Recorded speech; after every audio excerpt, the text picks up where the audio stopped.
Kia ora. If you're a woman in midlife, this podcast is for you. Get ready to embark on a transformative journey where we tackle self-doubt, people-pleasing, imposter syndrome, and overwhelm. Celebrate this second stage of life and claim your authentic confidence and courage. Midlife is not a time to settle. It's a time to unleash your purpose into the world. Make an impact done your way without compromising your own well-being. I'm Megan Kerr, mindset coach, former psychosynthesis counsellor and craniosacral therapist. Are you ready? Let's begin. Hey, my friends, how you doing? Really excited for the podcast this week. I've had some really great sort of insights and aha moments from the Midlife Upgrade course. We are in the pilot round right now, and we're a few weeks in, and it's been so great. At the moment, the course is a combination of video learning modules and exercises that you do in your own time that's on this really beautiful learning platform. And then we meet once a week on Zoom. And on Zoom, we can deepen into the coaching. We can bring forward anything that's, on top for us that we want to deepen into, get support from, around the exercises or, generally around our experience of midlife. And it has been so great to talk in that smaller group. So there's 10 of us, that smaller group of women in the same age and stage of life, relatively speaking, and just feel heard and supported and be able to really be honest about what's going on for us. And so clearly I'm really loving it. By the end of the course, I'm going to re-release the course and will enroll for another round. But I will probably make a few minor changes to the way it's structured, to the order of the modules, depending on the feedback from the current students, who are just a fabulous bunch of women, really loving the journey. And there's been some themes that have shown up and some, things that have really sort of hit me front and centre around, far out, this is such a common experience for us as women. And I really want to talk to you, my podcast listeners, about it, because I think these themes and these ideas and these strategies can be really, really helpful for us. But I first of all, I really want to lay the groundwork for this, okay? So anytime I give you tips in quote marks or strategies, I'm saying it's in quote marks because, we often, we try and sort of simplify things down into tips and strategies and these things that we can do that are going to fix our life or fix our situation. Well, for many of us in perimenopause and menopause, it's a lived experience of these challenges that arise, or these aging parents that, are needing more of us and more time and more energy and more support from us. Well, we can't fix that. That's their lived experience. That's the ups and downs and the 50-50 of life. But we can support ourselves to be as resourced as possible as we go through these sometimes challenging experiences of midlife.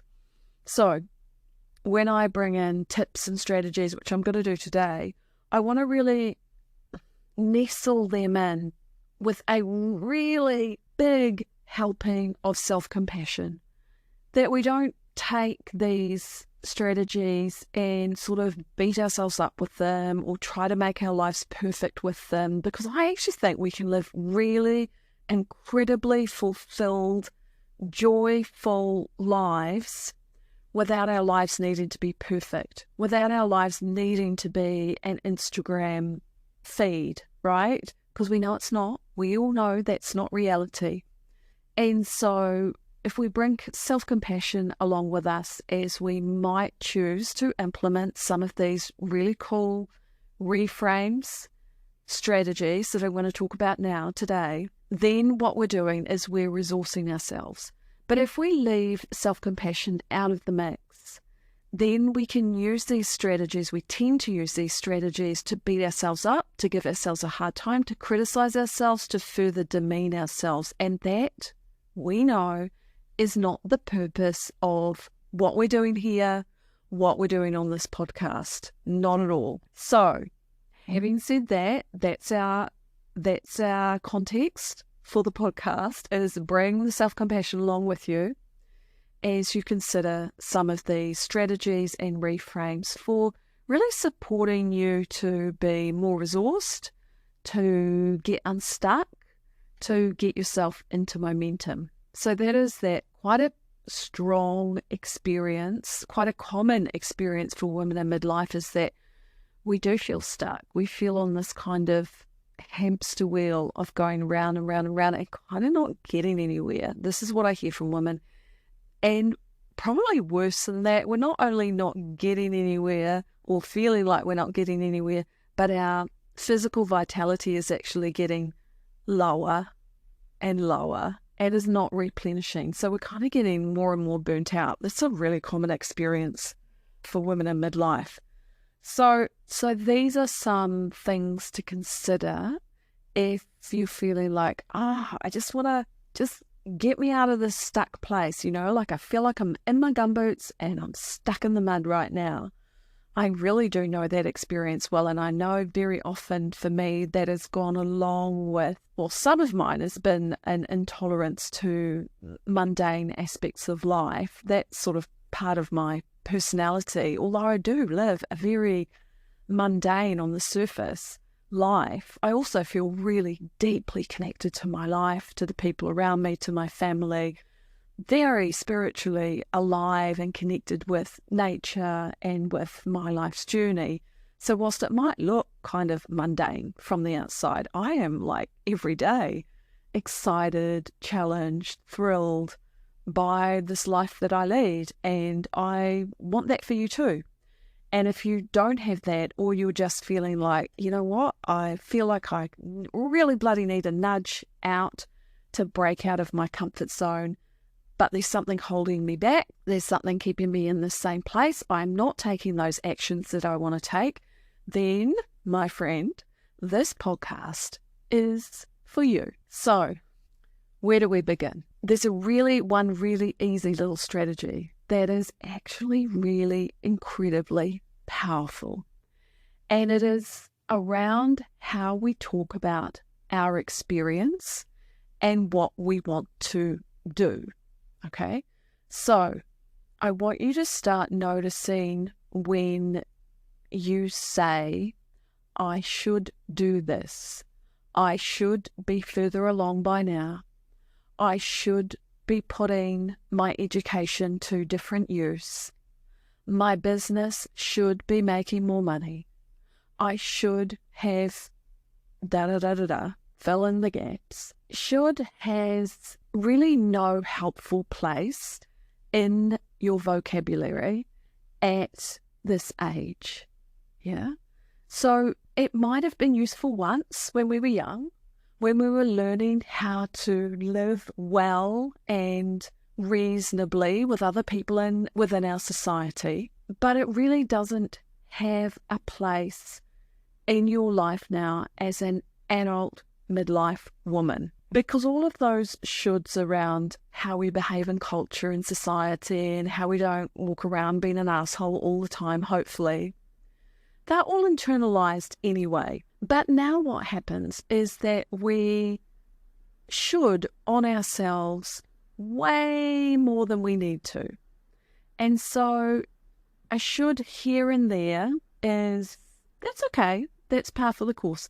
But when I hear a woman shoulding every few sentences, I should do this, I should be here by now, I should this, there's a little flag that goes up inside me.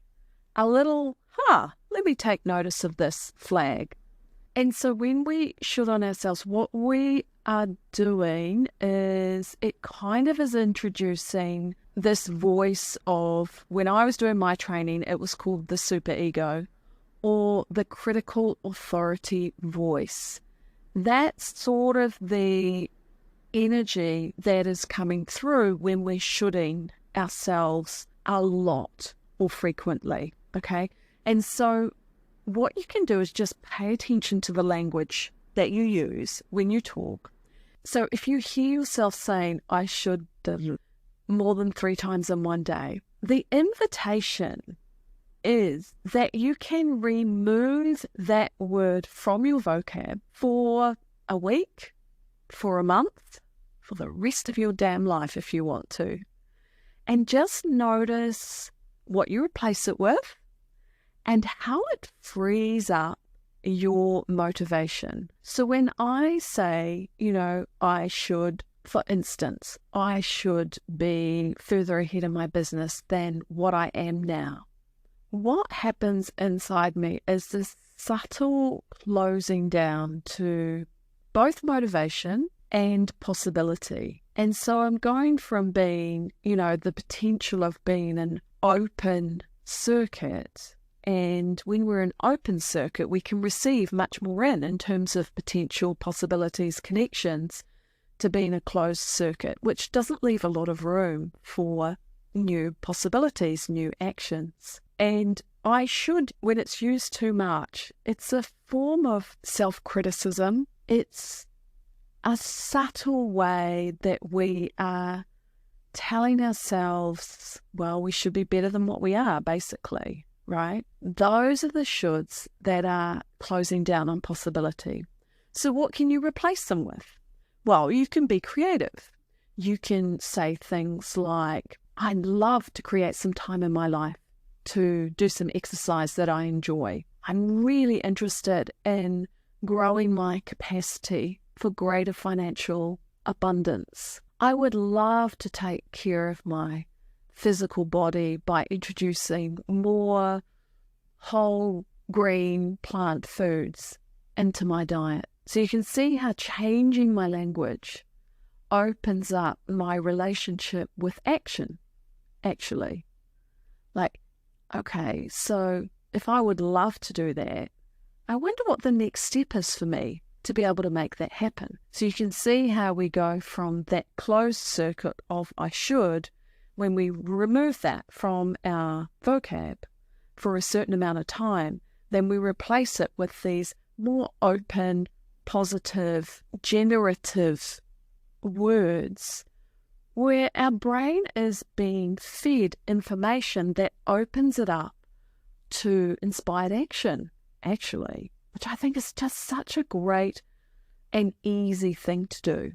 And so then the next piece is, if I'm feeling, stuck in my life, I want to make a move, maybe I don't know what that move is, or maybe I do, but I'm just feeling weighed down by it all. And say, for example, I do actually know that I want to get out there and I want to change my working circumstances, right? But for whatever reason, I've been wanting to do this for the last 3 years and nothing's happened. I actually haven't done anything about it. I haven't learnt anything different. I haven't networked in a different way. I haven't applied for any jobs.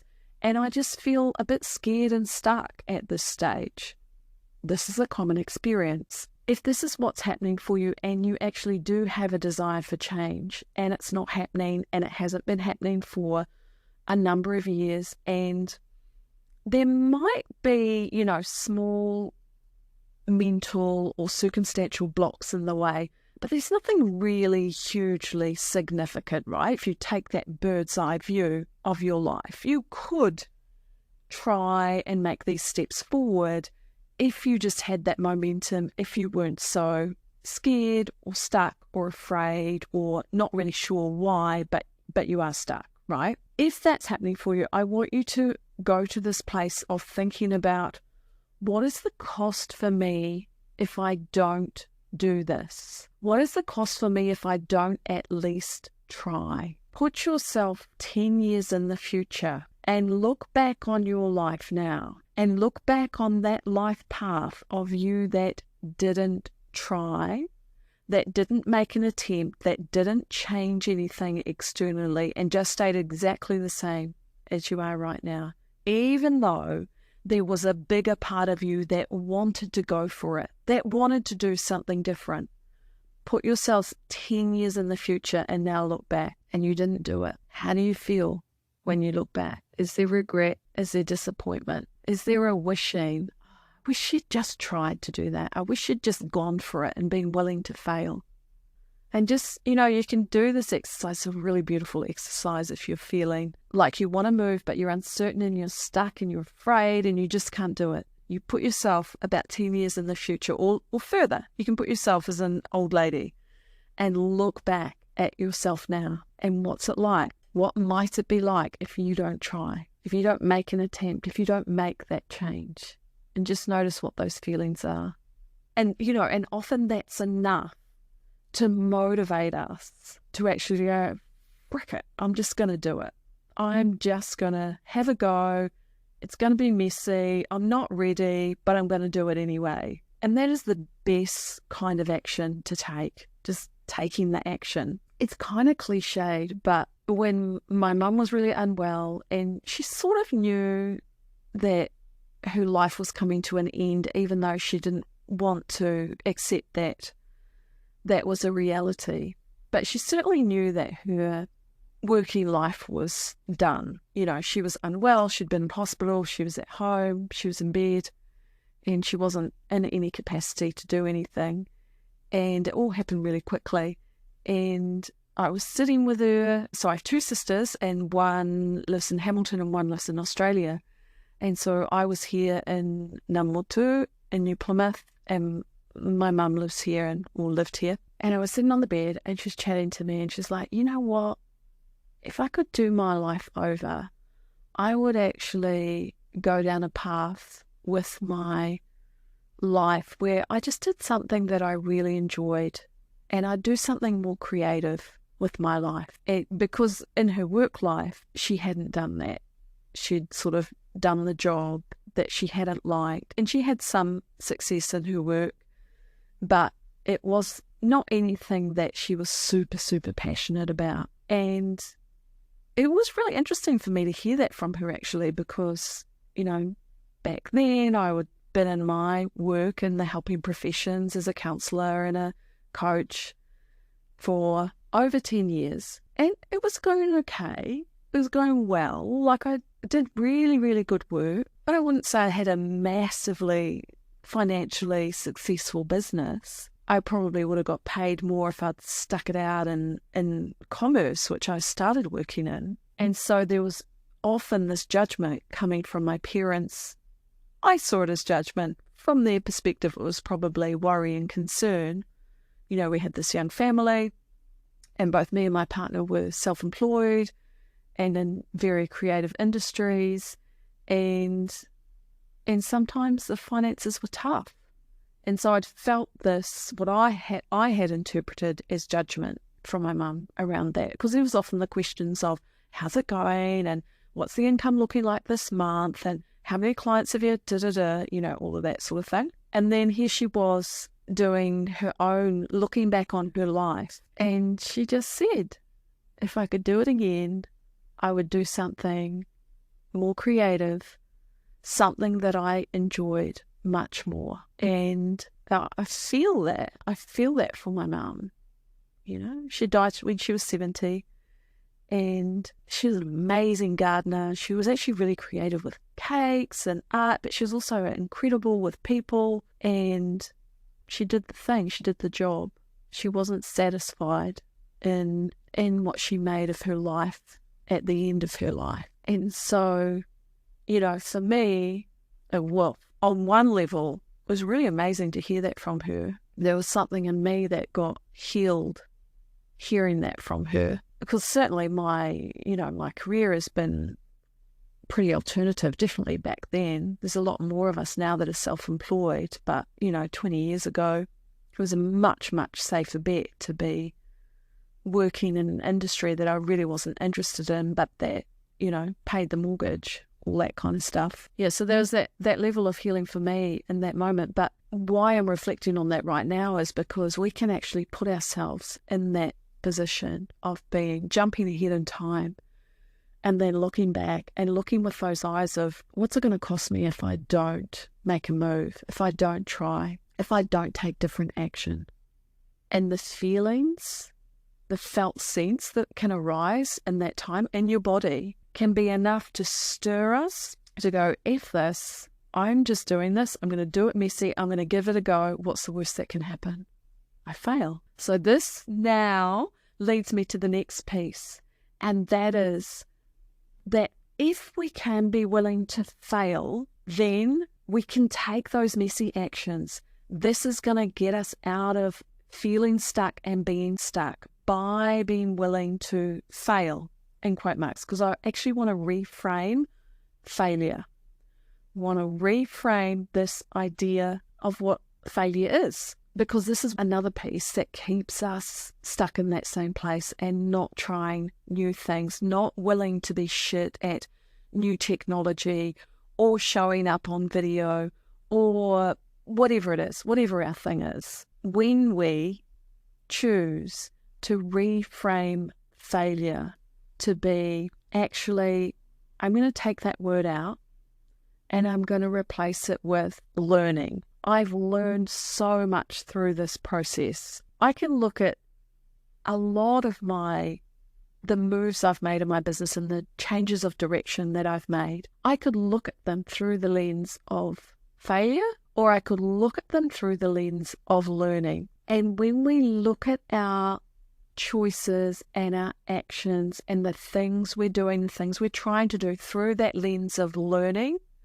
then we are willing to keep going.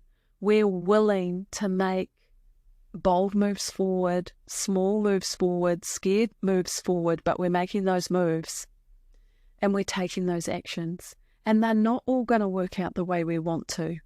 They're not all going to come up shining and glossy and beautiful and a complete success from the outside. But there is going to be so much learning in there. And when we can get our head around that and we get hungry for learning through not doing things right or not doing things 100% exactly as we wanted them to be, then we're reframing this idea of failure. Because if we can reframe failure, then the motivation in us rises to be able to take these steps forward and change our actions, to do one thing differently, to take a risk with your career, with your relationship, with friendships, with the movement that you do, with the exercise that you do, whatever it is for you, that change. What are the benefits that would come from an attempt or from a partial success? When we reframe failure in this way, it no longer becomes a barrier. And actually, we change the meaning of that word for ourselves inside of ourselves. So we reframe failure to mean